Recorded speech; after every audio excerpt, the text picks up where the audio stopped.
அண்டை வீட்டாருடன் ஏற்பட்ட பிரச்சனை தொடர்பாக நடிகை த்ரிஷா தொடர்ந்த வழக்கானது முடித்து வைக்கப்பட்டிருக்கிறது. கூடுதல் விவரங்களை செய்தியாளர் சுரேஷிடம். சுரேஷ், இந்த வழக்கின் முழு பின்னணி சுரேஷ்.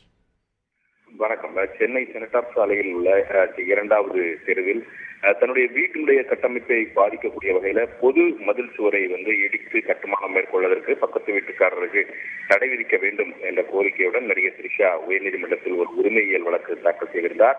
இந்த வழக்கை விசாரித்த உயர்நீதிமன்றம் அந்த பொது மதில் சுவரை இடிப்பதற்கு இடைக்கால தடை விதித்து உத்தரவிட்டிருந்தது. பிறகு இந்த தடையானது அவ்வப்போதைக்கு நீட்டிக்கப்பட்டு வந்த நிலையில இந்த வழக்கு நீதிபதி டிகாராமன் மீண்டும் விசாரணைக்கு வந்தது. அப்போது நடிகை த்ரிஷா தரப்பிலும் எதிர்தரப்பிலும் இந்த பிரச்சனை தொடர்பாக இருதரப்பிலும் சமரசமாக பேசி தீர்க்கப்பட்டு விட்டதாக தெரிவிக்கப்பட்டது. இதை அடுத்து இந்த வழக்கை முடித்து வைத்த நீதிபதி நடிகை த்ரிஷா செலுத்திய நீதிமன்ற கட்டணத்தை திருப்பி அளிக்கும்படி பதிவுத்துறைக்கு உத்தரவிட்டிருக்கிறார். கூடுதல் விவரங்களுக்கு நன்றி சுரேஷ்.